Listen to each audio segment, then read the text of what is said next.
کله به چا ماشوم راوستو چې دی جاړي دله تعویز وکه هغې بزرګ به په تعویز کې ولیکل وی اللهم لا تعذب امت محمد بذنوبی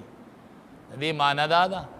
یا الله زما د ګناه په وجه دی امت ته عذاب مه ورکوه اب وی دا ماشوم چې جاړي دا زما ګناه ده زما د ګناه په وجه دی په عذاب کې مبتلا دی هغه ماشوم به په هغې تعویز باندې خوش نن کو مونږ دا ومنله چې دا باران نه وریږي دا زما ګناه ده دا د دې ماشومانو ګناه نشته هر نابالغه دي او معصومې ژبې دي نن د دې ګناه نشته دی او نن دی د ګرمۍ د لاسه تړپاویږي دا زمونږ او ستاسو د ګناهونو وجه چې هر سړی ووایي چې دا ګناه زما ده زما د ګناه په وجه دا محله چرته تکلیف کې ده زما د ګناه په وجه دا ماشومان په تکلیف کې دي نو کو هر سړي دا وویل او داسې مختوره نه شو دعای وکړله انشاءالله الله به باران راووري الله په امت باندې ډېر مهربان دی په مسلمانانو باندې ډېر مشفق دی نو دې آیات مبارکه کې دغه خبره ذکر کوي وما ظن الذین صدې ګمان د هغې کسانو یفترون علی الله الکذب چې هغې جوړوي په الله باندې دروغ یوم القیامت څه ګمان دی د دوی چې څه به وکړلی شي د دې سره په ورځ د قیامت ان الله بېشک الله لذو فضل خامخا خاوند فضل دی علی الناس په مخلوق باندې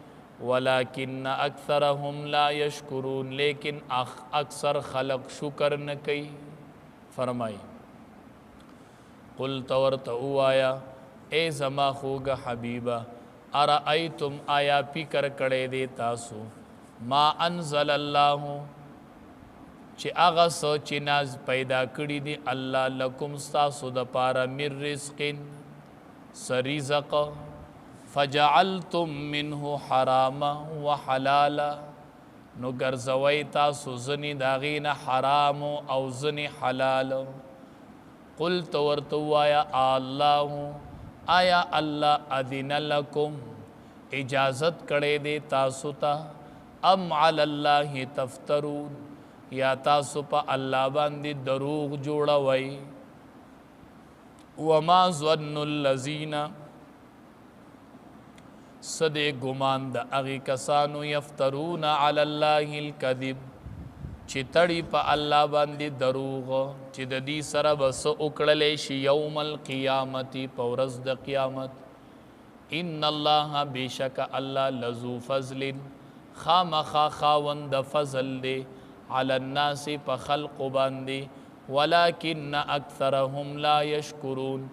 لیکن ډیر خلق شکر نه ادا کوي او شکر نه کوي